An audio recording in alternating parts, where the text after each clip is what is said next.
Next देखते हैं question number 5। Question number 5 क्या कह रहा है, एक आयताकार भाग जिसकी लंबाई चौड़ाई से 4 मीटर अधिक है का अर्ध परिमाप 36 मीटर है। ठीक है, बाघ की विमाएं ज्ञात कीजिए। अब हमें पता है बाघ किस आकार का, बताओ। बाघ हमें पता है किस आकार का है, बाघ है आयताकार। किस प्रकार का है, आयताकार बाघ है। और आयताकार की विमाएं क्या होती है, एक लंबाई होती है और एक चौड़ाई होती है। तो हम क्या मानेंगे, सॉल्यूशन माना बाघ की लंबाई बराबर क्या मानी हमने, x मीटर। कितनी मानी बताओ, x मीटर। तथा बाघ की चौड़ाई बराबर हमने क्या मानी बताओ, y मीटर। क्योंकि विमा हमें याद करनी है तो हमने क्या माना कि एक विमा को मैंने x मान लिया, दूसरी विमा को हमने क्या मान लिया तो y मान लिया। क्योंकि हमें दो चर चाहिए, क्या चाहिए, दो चर चाहिए। तो दो चर हमने एक को x मान लिया, दूसरी को क्या मान लिया तो y मान लिया। अब प्रश्नानुसार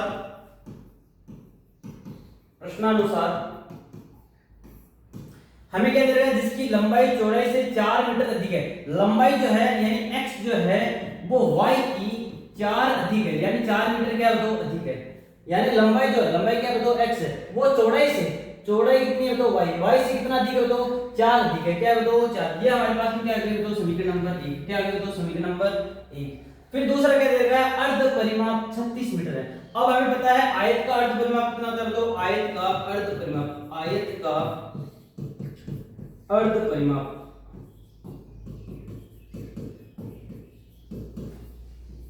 आयत का अर्ध परिमाप कितना होता है, वो होता है x प्लस वाई। कितना होता है तो x plus y, x plus y. ये होता है आयत का अर्ध परिमाप। यानी लंबाई है, ये चौड़ाई, लंबाई और चौड़ाई को जोड़ देंगे तो हमारा क्या निकल जाएगा, अर्ध परिमाप निकल जाएगा। अब हमें पता है कितना तरीका बताओ, तो हमें पता है अर्ध परिमाप तरीका x प्लस वाई बराबर में, x प्लस वाई बराबर में कितना तरीका है 36 मीटर। कितना तरीका बताओ 36 मीटर। ये हमारे पास में क्या आ गया समीकरण नंबर 2। समीकरण नंबर 1 और 2 को जब हम सोल्व करेंगे तो हमारे पास में क्या हो जाएगा, आंसर निकल जाएगा। अब इन दोनों से हम क्या करेंगे, समीकरण, किसी भी समीकरण से ऐसे स्पेशली लिखा नहीं है कि इसको ग्राफ विधि से करना है या कल्पित विधि से, ग्राफ विधि से करना है या प्रतिस्थापन से करना है या फिर विलोपन विधि से करना है, तो आप कोई सा भी मेथड लगा सकते हैं। तो हम यहाँ पे क्या लगाएंगे, विलोपन विधि निकाल सकते हैं, प्रतिस्थापन विधि यहाँ पे यूज कर लेते हैं। प्रतिस्थापन विधि क्या कहती है बताओ हमें, प्रतिस्थापन कहती है कि एक किसी भी एक समीकरण से x या y का मान निकाल के दूसरे समीकरण में रख दो। तो यहाँ से हमें पता है x की वैल्यू निकली हुई है, तो यहाँ हम क्या रख देते हैं समीकरण नंबर 2, यानी x का मान समीकरण नंबर 1 से, समीकरण नंबर 1 से x का मान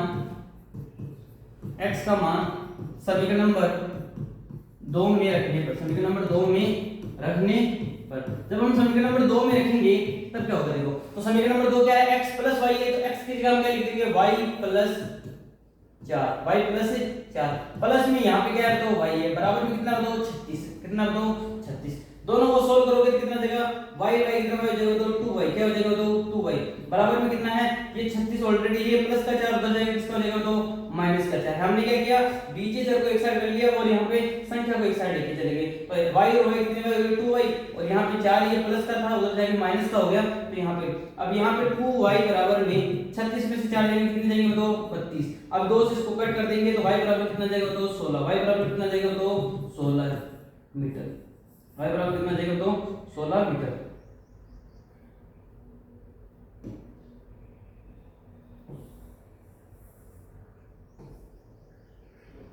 y बराबर कितना जाएगा तो 16 मीटर आ जाएगा। अब नेक्स्ट हमारे पास में आगे बढ़ते हैं और हमें पता है किसकी वैल्यू निकालनी है, x की वैल्यू भी तो निकालनी है। तो x की वैल्यू कैसे निकालोगे आपको पता है, इसी y का मान आप समीकरण नंबर 1 में रख दो, यानी y का मान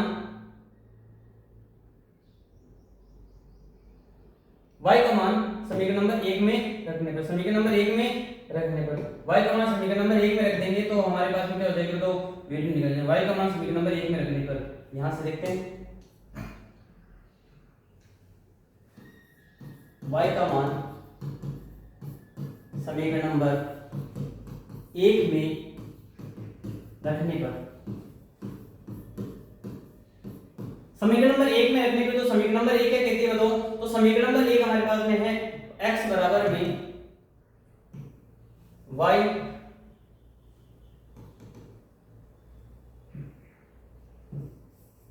प्लस 4, ये देखिए यानी x बराबर क्या हो जाएगा, y की वैल्यू हमारे पास कितना बताओ 16, प्लस में कितना बताओ 4, 16 4 कितने जाएंगे बताओ 20, यानी x की वैल्यू कितनी आएगी बताओ 20।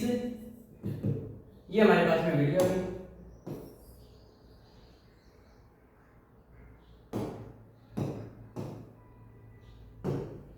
नेक्स्ट हमारे पास में हमें पता है अतः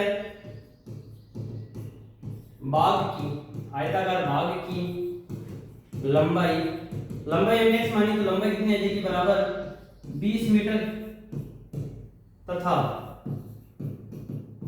भाग की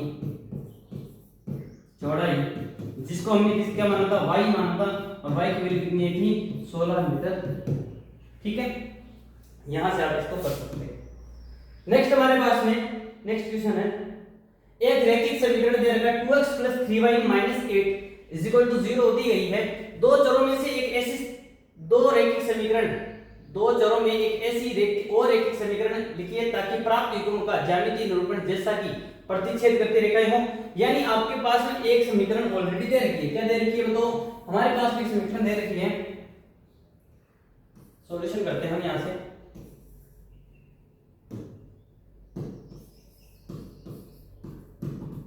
समीकरण दे के बताओ, अभिष्ट समीकरण क्या है बताओ हमारे पास में,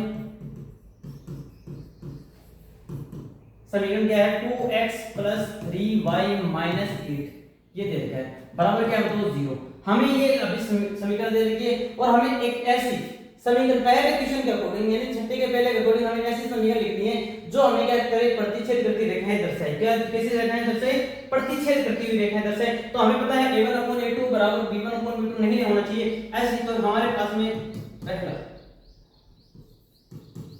यानी प्रतिच्छेद करती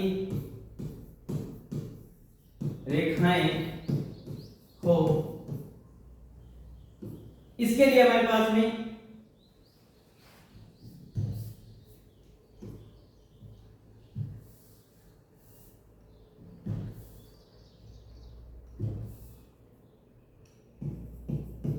रेखाओं के लिए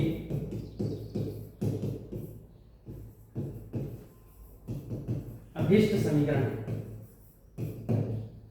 क्या हो जाएगी तो आपको a1 और a2 दोनों, a1 यहाँ पे कितना है बताओ 2, 2 के अलावा आप कुछ भी समीकरण लिख सकते हो, एक्सटेंड कर दो। आप क्या करोगे यहाँ पे एक्सटेंड कर दो, यानी सीधा कुछ भी लिख सकते हो। 2 की जगह आप 4 कर दो, 4x प्लस यहाँ पे वापस 3 ही रहने दो, 3y -8 बराबर 0। ये हो गया। अब आपके पास में क्या देखो यहाँ पे इनके हम a1/a2 बराबर नहीं करेंगे। a1 कितना बताओ 2 है, कितना बताओ 2, a2 कितना बताओ 4 बराबर में b1 कितना है बताओ 3 है, और b2 कितना बताओ 3 है। यहाँ से इसका मान तो 1 आएगा, लेकिन यहाँ इसका मान 1/2 आएगा। हमें पता है यहाँ पे a1/a2 बराबर नहीं है b1/b2। तो जब इस तरीके से होता है तो हमारे पास में किस प्रकार की रेखाएं प्रतिच्छेद, किस प्रकार की रेखाएं अंकित होती है, तो वो होती है प्रतिच्छेदी रेखाएं। समझ गए इस चीज को।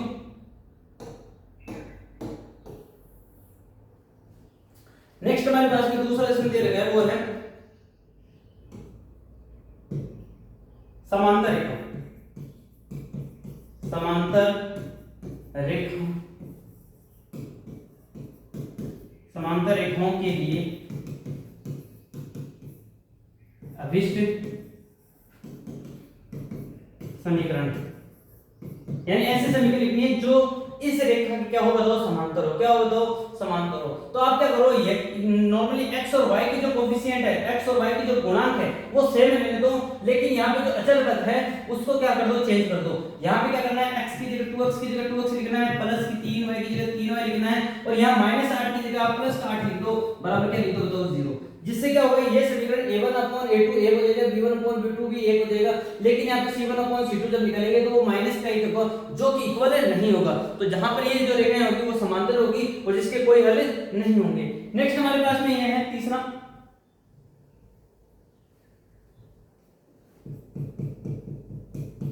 क्या होगा तो समपाती रेखाओं, क्या होगा तो समपाती रेखाओं के लिए, रेखाओं के लिए अभिष्ट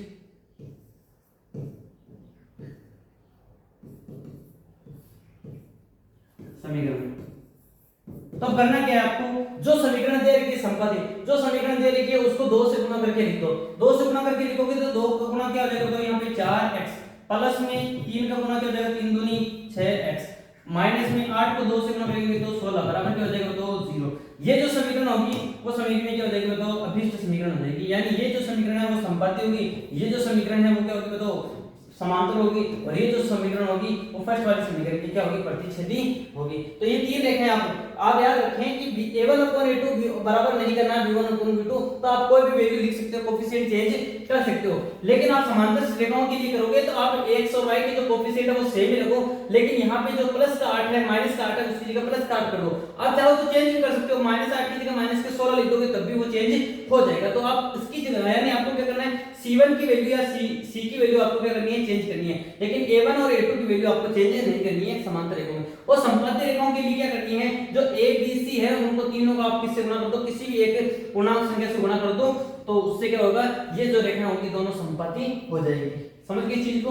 नेक्स्ट हमारे पास में जो क्वेश्चन है वो है, समीकरण दे रखे हैं, समीकरणों x - y + 1 = 0 और 3x + 2y - 12 = 0 का ग्राफ खींचिए। यानी हमें क्या करना है, इन दोनों से एक ग्राफ खींचना है, x अक्ष और इन रेखाओं से बने, यानी किस किस से, x अक्ष और एक, इस समीकरण से एक रेखा बनेगी, इस समीकरण से एक रेखा बनेगी, यानी तीन समीकरण, तीन रेखा हो जाएगी, एक रेखा, दूसरी रेखा और एक x अक्ष की, तीन रेखाओं से एक रेखा, तीनों रेखाओं से बने त्रिभुज के शीर्षों की निर्देशांक ज्ञात करनी। क्या करना है, तो निर्देशांक ज्ञात करने, और त्रिभुजाकार पटल को क्या करना है, तो छायांकित करना है। यानी उस बिंदु के क्या, त्रिभुज के क्या करने हैं, आपको शीर्षक भी ज्ञात करने हैं, जो शीर्ष दे रखे हैं उनके निर्देशांक बताने हैं, और त्रिभुजाकार पटल है उसको क्या करना है, तो छायांकित करना है। क्या करना है, तो छायांकित करना है। तो नेक्स्ट हम देखते हैं इसमें, सबसे पहले क्या करना है, तो इन दोनों को ग्राफ खींचना, इन दोनों का क्या करना है, तो ग्राफ खींचना है।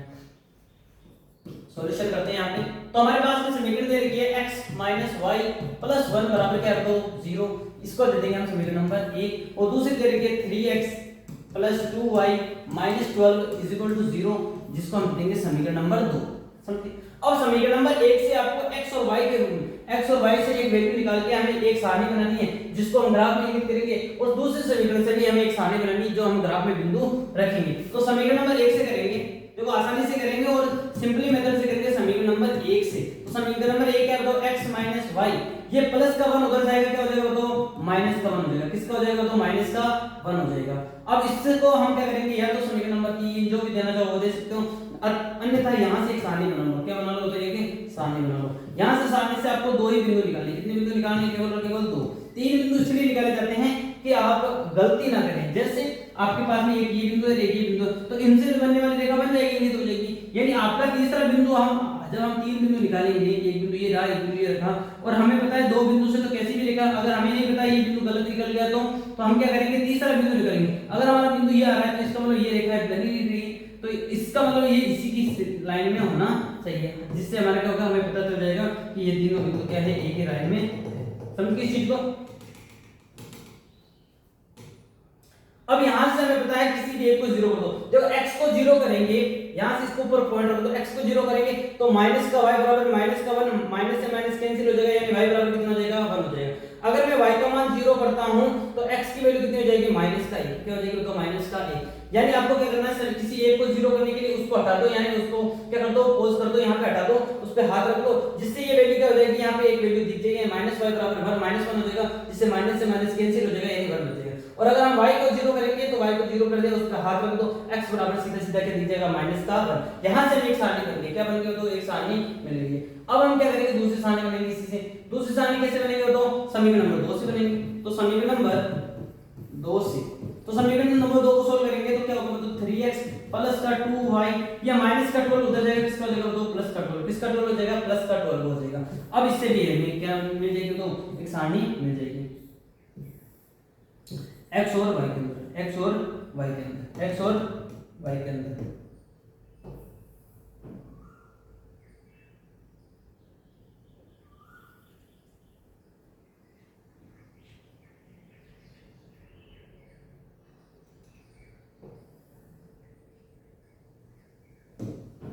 x है, ठीक है। तो अब यहाँ पे क्या करना, आपको अभी पता, मैंने बताया कि x का मान अगर हम 0 रखेंगे तो हमने क्या किया, सबसे पहले x का मान 0 किया, x का मान 0 किया तो 2y बराबर कितना हो गया, 12, 2 से इसको कट करेंगे कितना आ जाएगा, तो 6 आ जाएगा। अगर मैं y को 0 करता हूं तो मैंने क्या काम क्या कर दिया मैंने, जीरो कर दिया। ये जीरो किया तो इसको क्या कर दो, पोज कर दो, जो हथेली है उस पर रख दो। और 3x बराबर कितना हो गया बताओ, 3x बराबर 12, यानी 3x बराबर कितना हो गया बताओ 12। इसको 3 से कट करेंगे तो यहाँ पे कितना आ जाएगा, 4 आ जाएगा। तो x बराबर कितना आ जाएगा तो 4 आ जाएगा, x बराबर कितना आ जाएगा तो 4 आ जाएगा। समझ गई इस चीज को।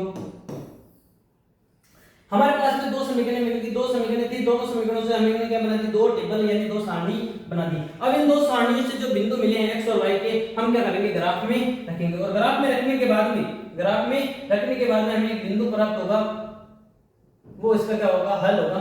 लेकिन हमें हल नहीं निकाले, हमें इनके निर्देशांक ज्ञात करने हैं त्रिभुज से। तो हम क्या करेंगे, सबसे पहले इसको ग्राफ में रखते हैं।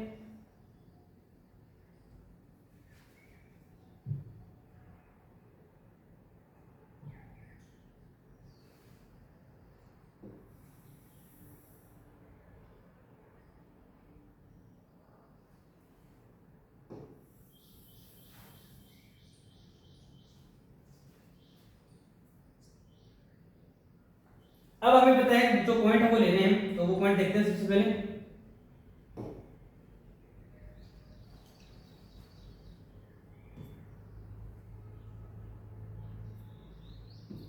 अब आप यहां पे देखेंगे,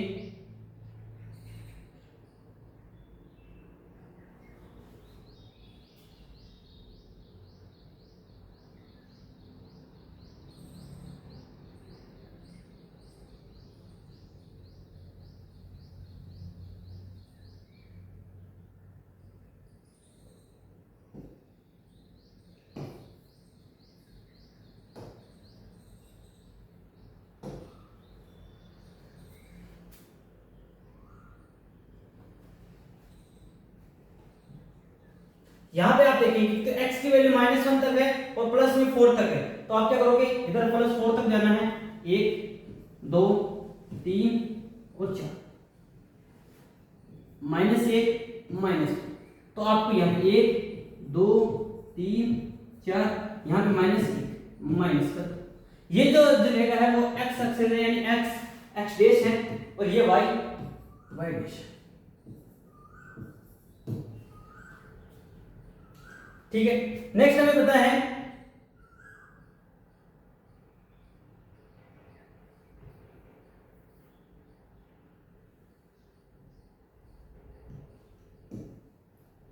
y की जो वैल्यू है वो प्लस में 6 तक है। तो 1 2 3 4 5 6, 1 2 3 4 5 6। यहाँ पे आप देखोगे तो y की वैल्यू अधिकतम कितनी है, y की वैल्यू 1 है और यहाँ पे 6 है। तो अधिकतम कितनी हो जाएगी, यहाँ पे मैक्सिमम कितनी हो जाएगी, 6 हो जाएगी। तो और माइनस में वैल्यू है नहीं, तो यहाँ पे माइनस में 1 ले लेते हैं। अब आप पॉइंट रखो, सबसे पहले पॉइंट रखोगे, पहला पॉइंट है x का मान 0 और y का मान कितना है 1। x का मान 0 का है, x का मान 0,0 यहाँ पे होता है, तो यहाँ पे ये बिंदु। अब x का मान 0 और y का मान कितना है 1, तो यहाँ पे ये बिंदु हो जाएगा, ये बिंदु मैंने इंगित कर दिया। तो फिर दूसरा बिंदु देखो क्या है, तो दूसरा बिंदु है x की वैल्यू -1 और y की वैल्यू 0। तो x की वैल्यू -1 है यहाँ पे, और y की वैल्यू 0 कहां पर है, यहीं पे हो जाएगी। इस प्रकार ये जो हो जाएगा ये हो जाएगा। अब हम इससे बनने वाली रेखा बना देते हैं।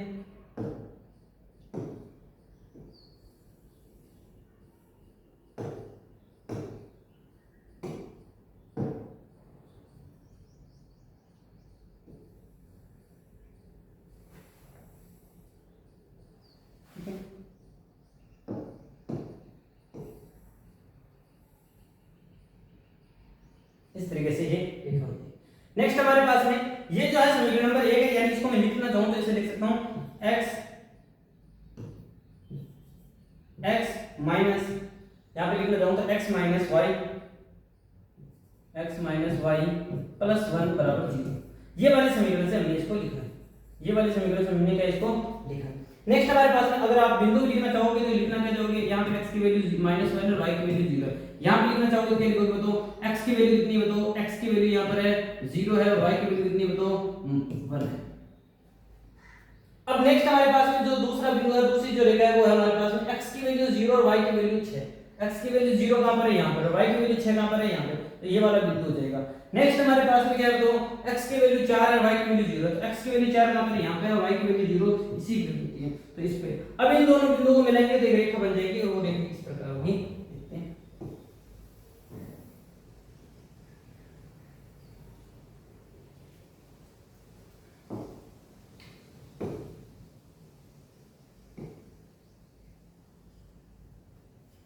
ठीक है। अब इसके आप निर्देशांक लिख सकते हो। x की वैल्यू कितनी है, तो x की वैल्यू है 4, y की वैल्यू है 0, और यहाँ पे x की वैल्यू कितनी है 0 और y की वैल्यू कितनी है बताओ 6। समझ गए इस चीज को। अब आप यहाँ पे देखोगे कि एक त्रिभुज बन रहा है, वो त्रिभुज इस प्रकार है, तो यहाँ पे हम क्या करेंगे, एक ड्रॉ कर देते हैं।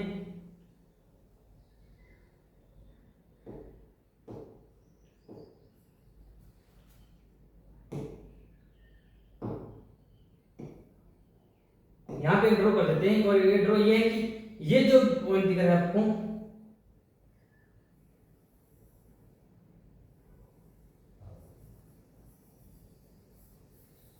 ये जो त्रिभुज दिख रहा है, ये हमें क्या करना है, क्योंकि हमें क्या बताओ दोनों रेखाओं से और x अक्ष से, तो हमें पता है दोनों रेखाएं ये रही रेखा और ये रही रेखा, और इन दोनों रेखाओं के बाद में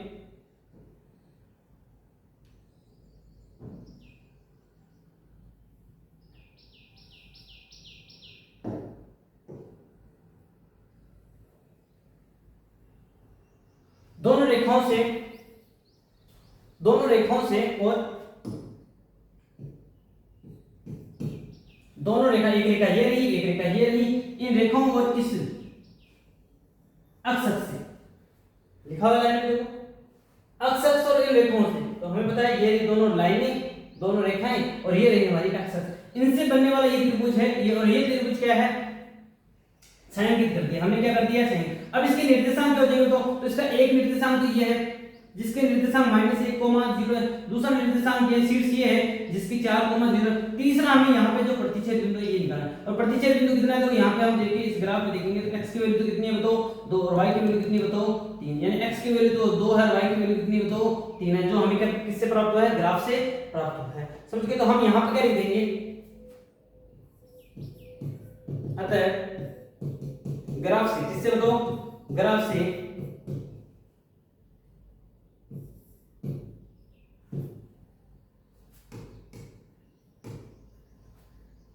अक्ष तथा दोनों रेखाओं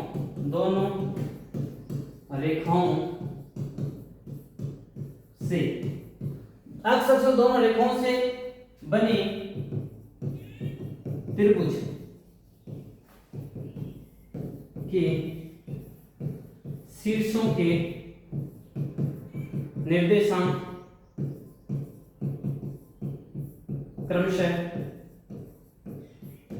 कौन क्या है बताओ, तो वो हमें पता है, एक तो है -1, 0 कोमा लगा के, दूसरा लिखेंगे x की वैल्यू 4, y की वैल्यू 0, और तथा तीसरा हमें पता चला था x का मान 2 और y का मान 3 है। समझ गए इस चीज को। तो हमारे पास में 3 वैल्यू आ जाएगी, और वो तीसरी वैल्यू क्या है, एक तो निर्देशांक क्या हो जाएंगे, x की वैल्यू -1 और 0, 4, 0 और 2, 3। तो हमें ये पता है, यहाँ पे देखोगे आप, तो पहला निर्देशांक तो ये रहा, दूसरा निर्देशांक ये रहा, और तीसरा निर्देशांक ये रहा। समझ गए इस चीज को। तो हमारे पास में 3 निर्देशांक मिल जाएंगे। ये हमने जो क्या किया, दो रेखाओं और एक अक्ष से मिलकर जो दोनों तीनों से घिरकर जो बना त्रिभुज है वो हमने लिख दिया, और इन तीनों की क्या लिख दिया हमने, शीर्ष लिख दी है। ठीक है। यहाँ पे हमारा क्या होता है, प्रश्नावली 3.1 है वो समाप्त होती है। मिलते हैं हम नेक्स्ट वीडियो में, तब तक जय हिंद जय भारत। और आपको वीडियो अगर अच्छी लगे तो लाइक करें, कमेंट करें और शेयर करें, और सब्सक्राइब करें, बेल आइकन को ऑन रखें, जिससे आपको हमारी जो अपलोड की वीडियो है वो आपको सबसे पहले प्राप्त हो।